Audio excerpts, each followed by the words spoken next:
Hi everybody, it's Wendy. Today is Tuesday, January 12th. The story I'm going to share this morning is something I wrote last summer. It's called Sunny. And again, I wrote this last summer. I hope you enjoy it. Tell me what you think, please. Thanks. Sunny. I died today. Well, we died. I was walking, floating really, down Union Turnpike, blind with happiness and oblivious to everything. I had just left the doctor's office and he told me that I was finally pregnant. I was finally pregnant. It was a late pregnancy. I was 38, but I was healthy, so all was believed to be well. I was 8 weeks pregnant and ignorance made me think it was just gas. This was truly wonderful gas. So I floated block after block, relishing the fresh air and smiling at my news that I was going to be a mommy. Me, a mommy. Some man, I think it was on 251st Street, yelled out to me, "Hey, sweetheart, you're gorgeous." I smiled back towards him, still floating. I don't think either of us saw your car, and I certainly didn't see it or you when your right tire crushed my neck. In fact, I never saw anyone or anything again. You would say when you were arrested 6 blocks away that you hadn't seen me. You would say that I must have come out of nowhere because you really never saw me. My admirer would tell the police what you initially never mentioned. You had been crying hysterically before our sad encounter. He and his friend drove after you, and when they caught up to you, you were already crying. No one knew it then, but you had just seen your mother. My family would hate you at first. From the courtroom, my siblings would be barred after 2 successful attempts, one each, of assaulting you.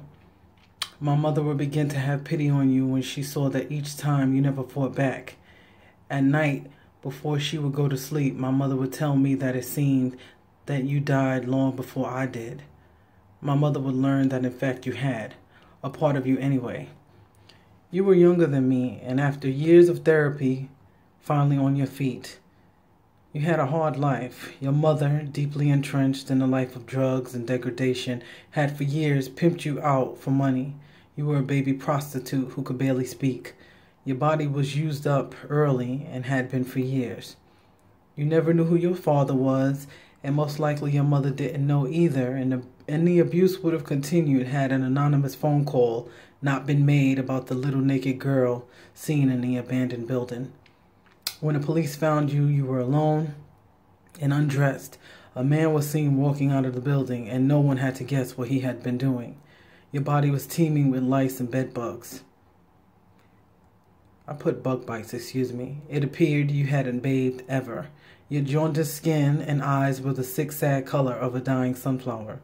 You didn't know your name, so the nurses who loved you and cared for you named you Sunny. Your case was well known. You were found shortly before Thanksgiving, and countless charities raised money for you. I even had a fundraiser, a toy drive, for you at my first job. Though I wished I did, I never got to meet you. Ever. Everyone wanted to adopt you, but you were so fragile and traumatized, so those situations never worked out. You were years behind, but after all the therapy, you were fine, outwardly. It took years for you to learn to trust, to learn not to use your body that way, how to love and be loved, but eventually you learned. You learned how to love, turn the page. Excuse me. You learned how to be loved, receive love, and recognize that you deserved it. You deserved it. You did. You really did. And then your mother came back. My mother told me that your charity monies had just come in when the accident happened. The monies were given to you when you turned 21, or rather when they thought you to be 21. Eventually, that day you found out that you were really 23. There was a big publicized ceremony celebrating you and your life the afternoon you killed us. And when you left the event, you could not have been happier. Your monies had been placed in a trust that you received that day. As you drove away smiling, you noticed there was a car following you. It was broad daylight, so you weren't afraid. You pulled into a gas station and waited. The car pulled up beside yours, and a small, haggard-looking woman stepped out and approached your car. You rolled your window down slightly. It doesn't matter that everyone calls you Sonny and that they say you've just turned 21, she said. Your name is Letitia and you've been 23 for over 2 months now. It was then you started crying, speeding off, driving aimlessly and recklessly through blurring tears. When my mother visits you in jail, you two talk like old friends. She says she has to do this in order not to let hate for you eat away at her and make her sick. You apologize every time she visits, and every time she tells you not to apologize. There is no need. Before she started visiting you, you spoke to me. She spoke to me and asked for my position. That night as she slept, I ran to her in my dreams and held her. We didn't move, I just held her. It was the only way I could let her know that visiting you was fine and that there was to be comfort found in these visits. She tells me the visits comfort the both of you. They affirm that she is a forgiving and loving woman, and they remind you that you are not alone and to forgive, mostly yourself. You still tell everyone your name is Sonny. That's the end of my story. I think I read it kind of fast, and then I had like multiple errors while I was reading to you, which is terrible. But I wrote that. The story, the description of the girl is based on something that happened maybe like in the winter of 1994 or around that time, 94-ish, 95-ish, 93. A young girl was found in abandoned building somewhere in Brooklyn, I think. And she couldn't speak. Her body was covered in bugs, and she had like a bunch of STDs.